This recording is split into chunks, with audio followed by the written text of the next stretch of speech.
Hey, Thomas. Hey, Mike, are you ready to blast off into the space? I am. I am. The frontier awaits. The frontier Yeah. awaits.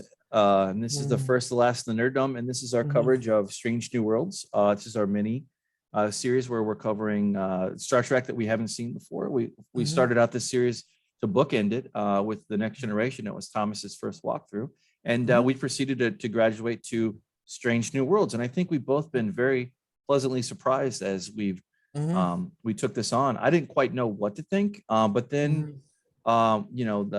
when we started to watch the first episode, it won me over. It wasn't very hard. Mhm. I like how they did the show, and it's been solid and consistent. And what show are we talking about? We're talking about Strange New Worlds, as it were, as it is. Mhm. um and for this week, we're jumping into a little bit of quite a bit of the series. Is a good chunk of the series is revolving around Spock. Mhm. And some of the commentary that I've said before in praise of the show, that where it works is they definitely have taken their time to build these characters up, and I love how Mhm. they're doing that. And even when it's about Spock or whatever, or he's the main plot, or subplot, whatever you want to call it, Mhm. they do it very well. And I like Mhm. it that there have been very few missteps, and in with that, I don't think I could name them, because I'm taking this as very lighthearted. Mhm. I'm not going to jump in the weeds on canon, and I don't Mhm. care. That ship has Mhm. sailed a long time ago. But if Yeah. you can suspend that, this hits the Star Trek formula pretty good, Mhm. I'd say. But with that, what were your thoughts on this, on Yep. episode 5? So yeah, the Spock's mate shows up To bring, mhm. to bring, yeah, and I think that's how you say it. they're wanting to get closer, so to speak. Yeah, to Pring, like to Pringles. but, That's fair. That's fair. yeah, yeah, yeah. For the most part, they come up with some cool names. But to Pring, is all right. Yeah. So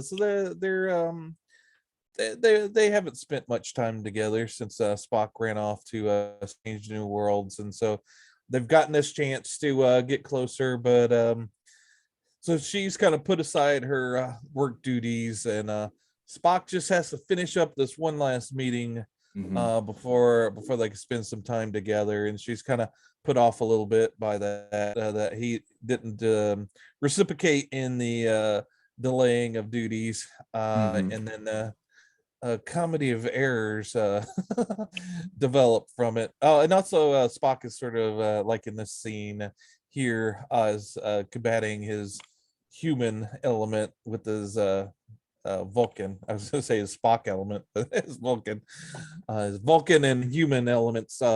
Since he's both half Vulcan and human, are kind of at odds at times Mhm. with himself. Yeah, it was good. It was a good, I think they stuck to the Mhm. original formula for like what Mhm. Vulcans are, and Mhm. they've got a good solid handle on that, and I did enjoy this. Yeah, and she's a nice looking Vulcan. I should say. She's up there with T'Pol, which was in Star Trek Enterprise. That was Scott Bakula's Enterprise, and T'Pol was Oh. the very sexified, sexed up, body hugging suits in the vein of like a 7 of 9 or whatever. Anyway, but yeah, easy on the eyes for sure. Yeah, yeah, yeah, So yeah. please direct all your sexist mail toward Mike, and I will humbly read them. Uh, in any case, yeah, no, this was No, comedy we of error. we both appreciate the female foreman and all its variations, Yes, and her variation is very pleasing to the eyes. indeed. Yeah, they do a good job for casting for sure. Mhm. And not just eye candy, but they're very good Mhm. actors and actresses Mhm. too, for sure. Yeah. But it is a pretty Mhm. female heavy cast. Oh yeah. But they do it. They play it.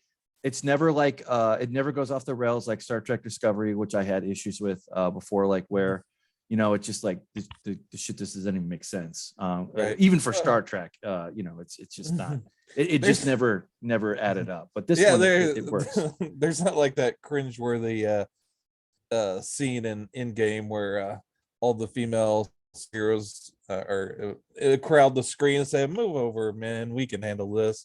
There's again, there's a very team-based element to There Star is. Trek, so that there's that give and take, and that's what I appreciate. I think the thing that I guess for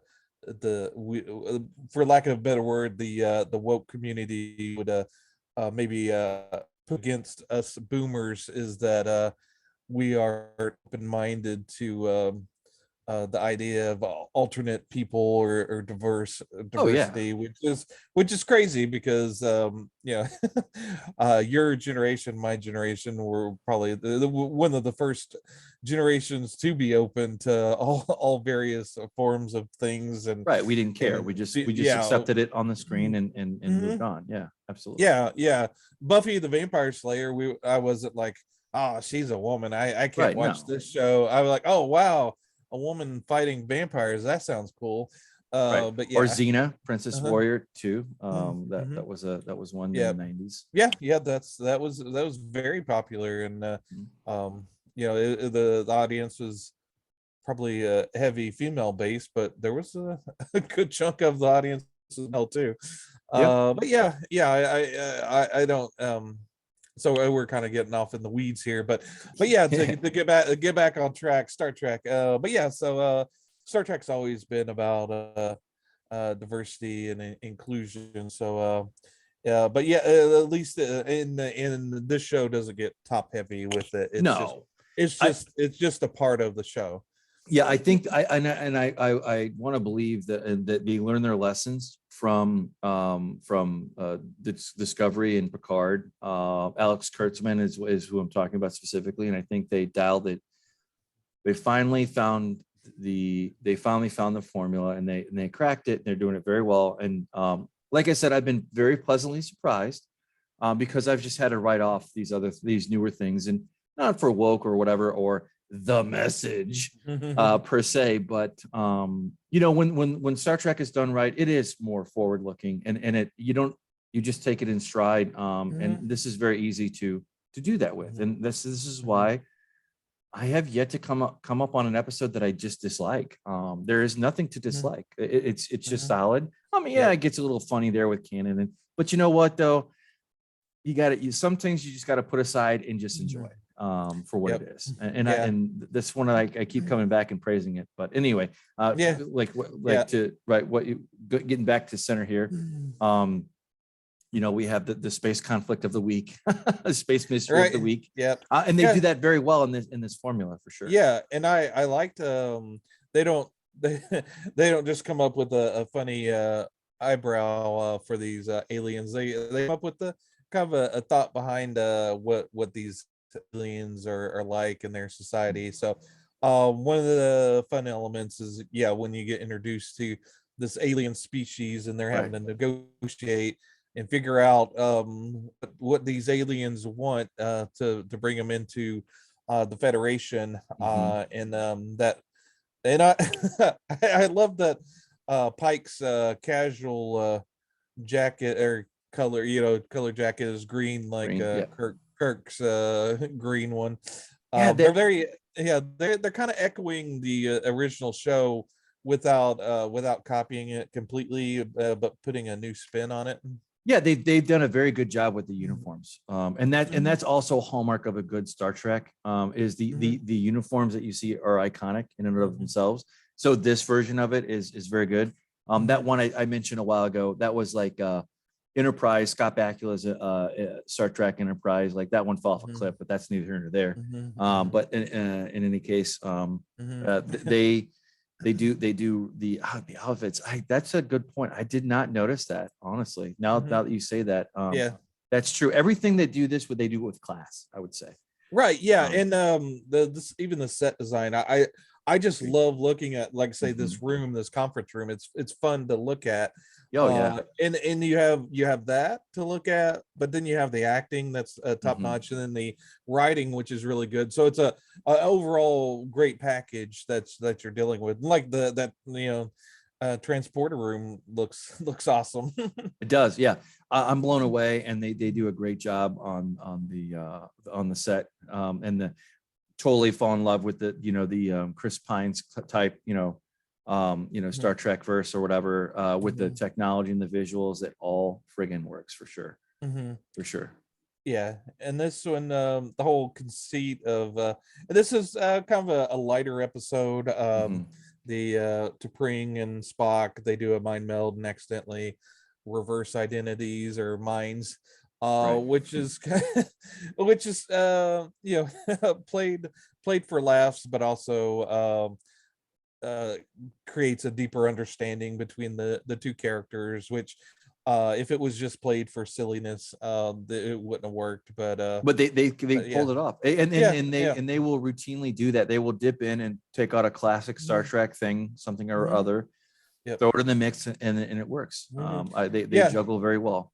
Yeah, sure. and the whole the Enterprise bingo, whatever, the number one, and the security officer play, that could have come off as extremely stupid and cringeworthy, but it for the most part it works. It brings a more character to those more wooden characters. It makes you realize that they do have a sense of humor, and that in their own way, and that they're that you could actually invest your time into learning more about them. Exactly. Yeah. Again, kind of just going back to the visuals and whatnot. It all works. I did enjoy this one. This wasn't one of my favorite of all. Oh yeah, but yeah, but it was for a filler episode. It still had its anchor points with Spock, carrying the storyline along. So again, it was very solid. And it wasn't a Pike specific episode, but he brings it in at the end. He figures out what needs to be done, and pulls out a win for the Federation, and it reasserts that he is the captain no matter what goes on between all of his crew. He is the captain, and he's not going to be one up by by any of them. Right. Yeah. Again, your creature of the week, your aliens of the week, whatever and it's never been like Discovery, like where the main captain was undercut, and it was really about this other character that we don't really know about, like super awesome, bestest ever kind of character, like, and everybody's just undercut for that. This doesn't do it at all. I love how they I hope they stick with it. Like, oh man, where's the other shoe gonna drop? Like, because I know they're gonna have it, but no shoes dropped yet. And this is in our opinion a weaker episode, but look at the rating, 8.2. Even on a weaker episode, it gets extremely high ratings. And solid. Fundamentally, there's nothing to nitpick with it. I mean, that's just the thing, is like, that's why I say they cracked the damn formula, even for the creature of the week, that the thing, they keep it, they pull it back, though they bring the seriousness back. But I did enjoy this one. And with that, anything else? And if I remember right, this is episode 5, and that came upon episode 4 was really heavy-handed as far as action and very serious. Very emotional, emotion heavy, which they balance it out with a sillier episode that follows up. So it seems like they're keeping in mind the balance of serious and lighthearted lighthearted stuff. So they with the Gorn. I've got Gorn off to the side. I don't have him with me right now. No worries. Yeah, and with that brings us up to episode 6, where we have a little bit more deeper Captain Pike. Very development, very very deep Pike.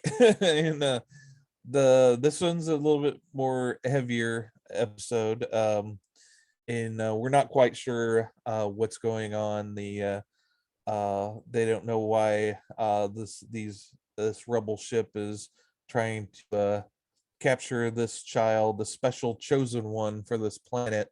And so the chosen, and and as far as precocious young kids and acting, this kid pulls it off. I like I agree. the yeah. I may be in the minority or in the majority as far as thinking young little Princess Leia was super annoying on Obi-Wan at times. This kid pulled it out, pulled it out of the park on this one.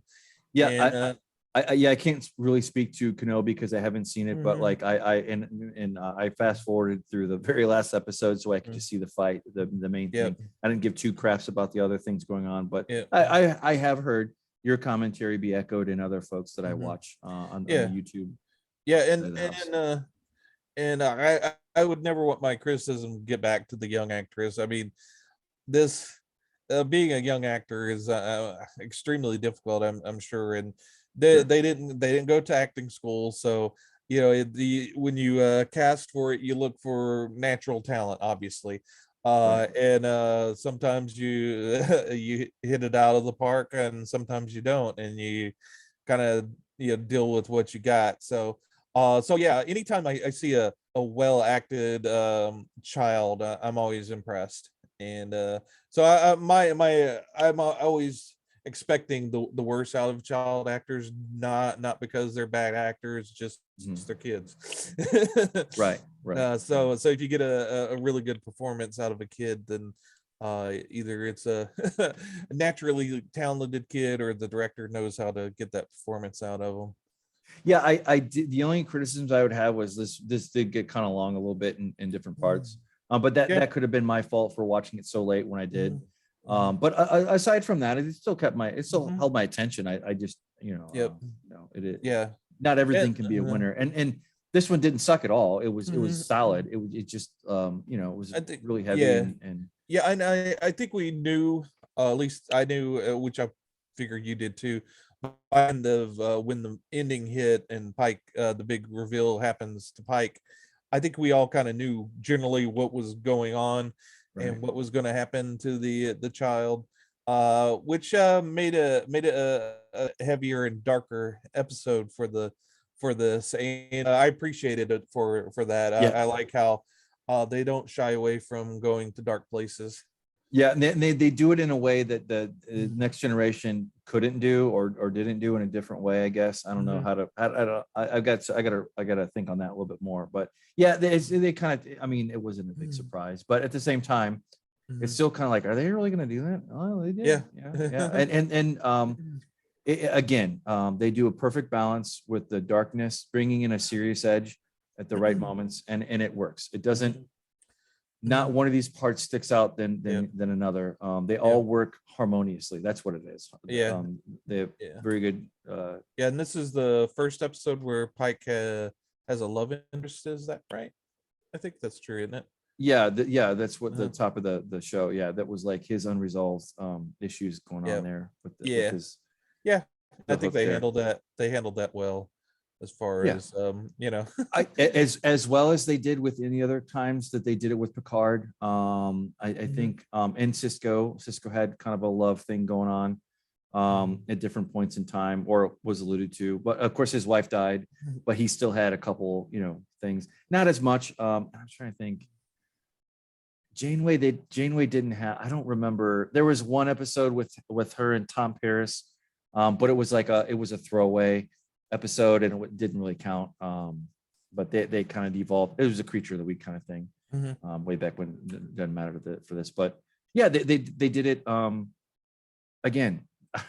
they know what they're doing. Somebody paid a lot of damn attention and brought Trek back for the way that folks were looking for, especially with the new spin on it. So they handled it very well.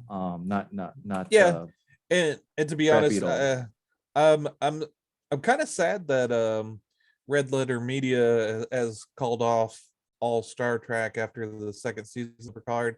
I think if they held out for this, they would like it. But I agree. There's nothing. The normal hate watch folks that I follow, they will allude to it, but they can't, nothing that they can sink their teeth into, like other things like that are clearly like burnouts, like that are just garbage, like Discovery or Picard. Picard is a little bit above probably in quality, little bit, quite a bit above Discovery.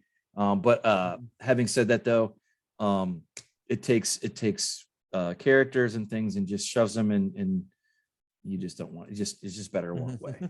But this one you don't want to walk away from, because they learned their lessons, or whatever they did some kind of learning. They actually got Star Trek people in there, and they captured the damn spirit of it. Thank God. There seems to be the chemistry among the writers' room as there is in the cast. The cast exactly. The cast all click as well. Like whereas Burnham was a very wooden actress, and I didn't care for. She came from The Walking Dead originally, and her acting leaves a lot to be desired for. Let's put it that way. But anyway, pulling it back to center here. This one, the more I see, the more I want to see, and I'm glad that we're getting a good solid thing. These are a little cute thing of like here's your little thing, cute. Build up the drama for the cute kid who's the kid actor and character. The character is very fascinating that you wouldn't mind maybe seeing more of. Right. But by the end of the episode, that's not possible. But you never know. They could always do it a different way. But you're probably right. I mean, it's pretty final. And he has he has some interactions with the doctor's daughter, who he's keeping in a stasis because of a disease, and that child actor is pretty good too. Right. I rolled over. I scrolled over that character's dang it. No, it was earlier in. I just want to, like, while we mention them, Sage. Yep, Sage. Yep. No. Cool. Yep. I just wanted to put that up there. So like when we do the show notes stuff. Oh yeah. Cool. Not much more to say. Good, solid. It's bad when they're all good, because it's all love fest. Well, I really enjoyed this one. I mean, there's nothing for me, even with being a much more deeper bench Trekkie. Not Trekker, Trekkie. That's what we covered that in our we talked a bit about that in our reminiscing main episode. But if you haven't seen that, you might want to check it out. We talk about a Han Solo action figure from my past. Absolutely. Yeah. What happened? Yeah. But yeah, kind of pulling this in. They did a good job. And I am starting to develop, favorite characters. And I think I'm gonna sit on wait on that till we get to the very end of the season. And we can do like maybe an extra special look back and our favorite, maybe do like a favorite episode, favorite characters, like at the end. Of the favorite episode, favorite character, favorite scene. Absolutely. Yeah, that this one begs for it too, for sure. And just to kind of on the scale of where this kind of rates, this is definitely ahead of TNG's first season, in my opinion. Oh yeah, definitely. Like hands down, for sure. Like that. And what I like about it is it still has the nerd wobbles. It still has the kind of like the first 3 episodes. Like you come in the door on the first one, but they land the ship or they engage or hit it. Yep. They hit it very well. For sure. My big criticism would probably be that it's not 25 episodes like the first season. I'd go with that. Star Trek Next Generation. But they're making their episodes count, so to speak. Yeah, I'd say you're right about that. Yeah, I probably wouldn't want 20, 24, 25 episodes. I'd probably want like maybe 6 more. Make it 16. But because after a while, Star Trek can kind of you find the lower hanging fruit, and they're not always fun to navigate through. But that's not true here. They definitely made this work through and through. And Pike, it gives Pike, he already had he has a very human side that you get right off the bat from episode 1 till now, and this kind of just deepens that character. Like I said, they pull these characters out one at a time, and they build them up very well. And there's a lot of cast to go through. So I'm kind of blown away by how they can do that so well. Yeah, and the engineer, he hasn't had a episode, so to speak, but we know so much about him so far, just in the few scenes that he's had, and he's probably one of the contenders for favorite character in my Okay. book. Okay. Very cool. Very cool. Yeah, I was gonna say I like the Doctor. Yep, yep, yep. He's like one of my favorites. Yeah, yeah. And I do like Chapel a little bit, Hmm. there's I have some other thoughts on it, but I'll save them. You Yep. her, I'm 50-50 on. I don't dislike her. I Mhm. like her, like when she's come through, and Mhm. it's a believable younger cadet Uhura for sure. Well, here's my take on her. See if you agree or disagree. Sure. She's this show's Wesley Crusher. Maybe. Uh, I could see that. I could see not that from and, one angle. I could and see that. not Not as not horrible though. right, and not in a bad way. But she does. She a lot of times she does come in the clutch and Right. helps out and does good. But yeah, I think she's a better written character. Mhm. But she's kind of has that vibe, that young, Yeah. spunky attitude that Yeah. Now acting. fresh faced and everything. Yeah. Yeah, acting quality wise, hands down, Uhura's, Sela Rose Gooding does a far better job of Oh acting yeah, than definitely. Wesley Crusher ever did. Oh And yeah, that's just being definitely. honest. Yeah. But yeah, if Sure, you're drawing some parallels, you could make that comparison. But you yeah, could, you could, that yeah. indeed, Mhm. indeed, cool, cool. All right, I think that leaves us up for we're covering 5, 6, and 7 this week, and then we'll be Mhm. back next week with 8 and 9 And 10. and 10. Yeah. Yep. And then Um, our wrap up thoughts. And then we're also I don't know, we'll maybe decide on the next episode, but I was kind of thinking ahead. I Go think I ahead. have some ideas Okay. for that. Like maybe we could dip a toe into Orville for Mhm. maybe an episode or two and see if that sticks or see if we like it or not. Okay. And That's then one that's been heralded as a Star Trek. Well, it's more Star Trek yep. than Star Trek. Yep. But you got to remember that was during the era of Discovery and before Picard, where it just nosedived. Yeah. And Orville, like I've heard nothing but positive things about it. But in any case, Yeah. maybe that's something, maybe not. But Yep. moving And on. the audience out there, if you have a Oh yeah. suggestion on a series, that's cool.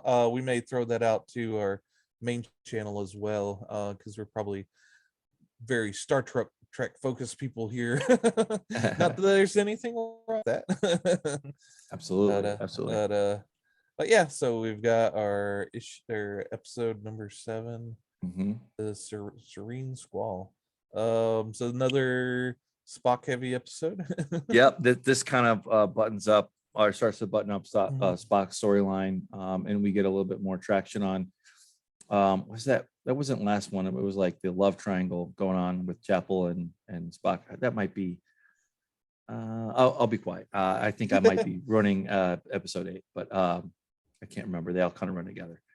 Yeah, Um, and the talk about form-fitting outfits. The the guest lead on this one was wearing some interesting outfits in this one. yeah, yeah, we did allude to eye candy, and they definitely know how to keep the eyeballs glued on the screen, and that's trash. And that is classic Trek too. Mhm. They've always kind of rode that line, especially in the original series with very provocative outfits, Mhm. even for that time.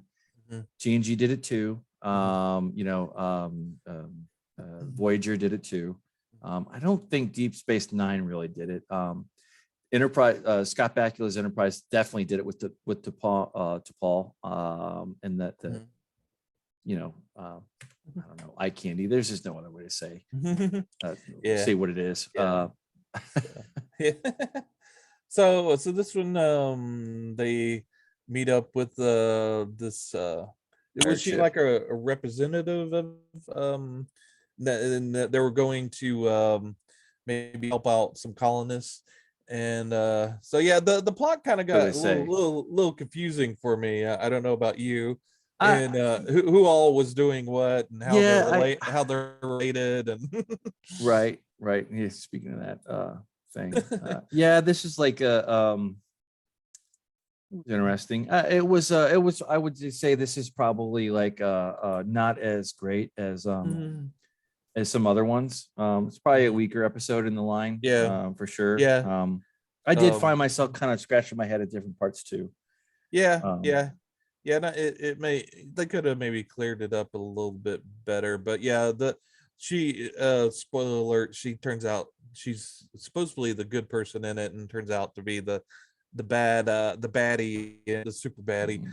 Uh I liked her as the good character, and then when she went bad, there is so much overacting, and it kind of ruined the character for me, which I think they're trying to build her up as maybe a future villain as well that maybe reoccurs.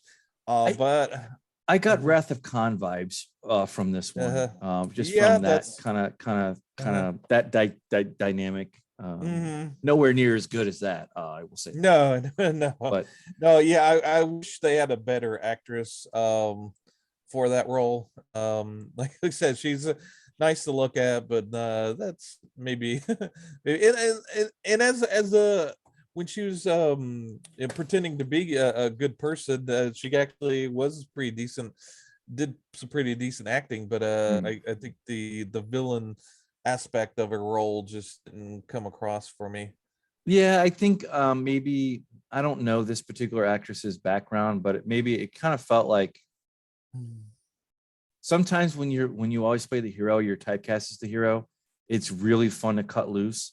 And I Uh, think that maybe when this particular actress decided to cut loose, it didn't quite match up with reality, maybe, and it kind of got into yeah, the overacting yeah. side of the house. They kind of chewed the scenery a little too much, as so to speak. Yeah, for sure. Yeah, Yeah. the baddie with the, of course, you got to have Mhm. a million earrings and Yeah, whatever. what I didn't understand is they kind of went into this space knowing the Federation backup probably couldn't get to them all that quick if they did try to do the rescue. But then when the bad guys took over the ship and wanted Spock's mate to bring a prisoner to him, she got to them no time at all. I didn't understand Mhm. that Yeah, dynamic. I didn't either. And this kind of and kind of going in my other leaning into my other criticism or my observation, not criticism of this. There's always that episode where the ship gets taken over, and then the crew's got to fight back. Whatever, it happens a million times on TNG. It happened on Deep Space Nine. It happened on Voyager. It's like a reoccurring. It's a very Star Trek. Trope. Yep. Yeah. Exactly. Yeah. Trope. Yeah. Yeah. I was like, how the hell did she get there so quick? But Yeah. again, I kind of when I get in that when I find myself in that valley, I just have to kind of be like, okay, I'll just Yeah. accept that at face value and move on. Right. Right. And you're never going to be happy if you constantly drill down yeah. on everything and canon. And I think the lesson that I've learned recently is that canon doesn't mean anything. You just kind of have to suspend disbelief and just roll with it. And if you don't, then move on. But thank God this one, the Star Trek Strange New Worlds, it's worth it. It's worth it. Yeah, I've got a hot take. Do it. Canon doesn't exist. Yep. That's very true. That's very true. Like And there is no respect for canon or that, and I don't mean that in a critical, like I hate everything way. yeah, That is just how it is. it's a statement. It represents itself. Exactly. Yeah. Self-evident Yeah, for sure. yeah, yeah. That's maybe one of our new catchphrases. Canon Yeah. doesn't exist. Canon But doesn't yeah, exist. yeah, and they introduced Spock's brother at the end of it. Right. His Which has a big evil setup. brother. Yeah. Yeah, For next down the line. And also yeah. ties into classic Star Trek storylines as well. Mhm. And some Yep. other ones. I can't recall Yeah, the TOS episode, but yeah, it plays on that. yeah. So another Spock heavy episode, which Spock, I'm down. the actor with Spock, yeah, is more than able to Love it. carry Ethan this. Peck is Even awesome. yeah, even with his co-star in this overacting towards the end, he still pulled it Right. out. I'm there for him. And then Pike didn't have a whole lot to do except for deal with the kind of a goofy mutiny, but Right. his scenes were kind of funny, and just his personality kind of carried that. Even It did. the overtop silliness of it just kind of played out much like William Shatner before him. He can his charisma can carry him Save the day. through the worst writing and Yep. maybe worst scenes. Yep. And again, that is a classic Star Trek captain, is strong at the helm. They come in different shapes and sizes, so to speak. But for the most part, if you have a good, strong Star Trek show, you have a solid captain, and then the crew, and then they just they recycle those all the time. And hopefully, as time gets better, this is very true for Next Generation, but as the crew matures, the storylines mature, they get that, they find the right, I'm trying to think of the saying of it, but they hit their stride. That's what it is. They hit their stride later on. But this one is very rare from the standpoint of all these characters and cast, despite how big it is and how much they're looping through storylines and the individual characters and their origin stories, so to speak, or they touch upon the original, like with Spock as a tent pole of this, and Pike is too. That they know how to weave that in very, very well. And they've all hit their stride they did a damn good job. And you can definitely tell, like, some of these, I think that's maybe because Pike was on Discovery here and there throughout, as like more of like a guest star kind of thing. And I think that because they did that, he knew how to play that character very, very well. And it works. But yeah. I think 3 maybe not extra solid episodes, but nothing to sneeze at. I like to call those solid base hits, where it's a good entertaining one. It keeps you humming. It's not a little bit more on the filler side for this series, but for the most part, they still prop it up with Spock in the right spots, to keep you kind of keep that storyline going, and Pike as well. And hopefully they're saving the best for last. So hopefully in these last few episodes, and next episode will be a banger, as the kids say. I'd agree with that. I think we're in for a treat for sure. I think where they're headed, I think we'll be very happy. Anything, at least from what I've seen so far. And I think this will come out Friday. So the premiere of the last episode happened yesterday. So we'll have our series wrap up next Friday.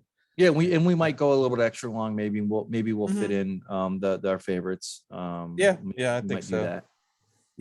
Sure. And maybe have a roadmap for where we want to go with the show in the future. Indeed.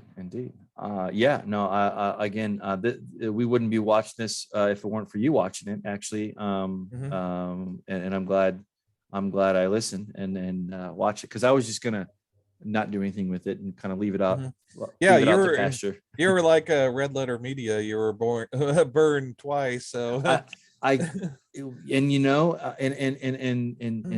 all fairness, I gave Discovery a full season before I jumped on it. I even got through like maybe a couple episodes of season 2, and I was just like, but by that point I knew it wasn't for me. And Picard, same thing.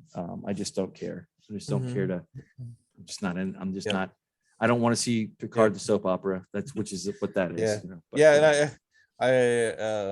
I may be beating a dead horse with saying this on previous shows, but we don't hate watch stuff. We don't have time for that. So we don't. So anything we come to watch, we come with an open mind. So indeed. So if we genuinely don't like it, we'll let you guys know. We're not going to pretend to like something, nor are we just going to bash something just because it's trendy and the thing to do on YouTube at the moment. We're going to give you our personal takes on it, and so whatever said that's that, worth. Yeah. yeah, having said that though, we aren't we won't be afraid to, you know, to speak to like what we don't like, you know, like Oh yeah, yeah, but definitely. more as a contrast for like what you know, like what we're watching, like where Yeah. the where so you kind of gives you a taste of like how we think about things and where we land on things, you know, that kind of Yep. thing. But for the most part, Yeah. yeah, this was good. And again, I just can't tell you how this has renewed my faith in Star Trek and that they can do something new without ruining Yep. it or whatever, Yeah. you know. Yeah, it makes me excited about Star Trek, which I Same haven't thing. been in a long time. Yeah, watching Exactly. the first season of Next Generation rekindled it, the fire for Star Trek, and then this series set it ablaze. Yeah, this was a very, very pleasant surprise. I'll be honest with you. Like I said, I did prejudge it to where I just was like, I just won't get burned. But you know, thanks to you watching it, you know, you're like, you know, you Yeah, check it yeah, out. You know? I saw like a 2-minute preview on, I think it was YouTube, you know how they do those front end commercials, and you know, usually after 10 or 15 seconds you could skip them unless you have ad block and you don't see them at all. But yeah, I saw the first few seconds of that, and I was like, well, what is this? And I started watching it. I ended up watching the whole thing and was entertained by the preview. And I said, well, if the show is half as good as the preview, I'm going to be in on this show. So Yeah, they did a good job on the preview. Yeah, and I think what they do, what CBS has done is what they'll do, and it's not just CBS, or whoever the hell owns this, whatever. But my point is that they'll drop a full episode on YouTube a lot of times. That's and true. I actually, when we started covering this, I actually, I didn't bother, you know, with the thing, but I was like, all right, we'll see how this goes. And I think I watched the first, I want to say the first episode was on YouTube, but anyway, I watched it on there, and then I was like, all right. And then it was enough for me to keep going. But you will not be disappointed. Maybe these three weren't all the greatest of the season, but you know what?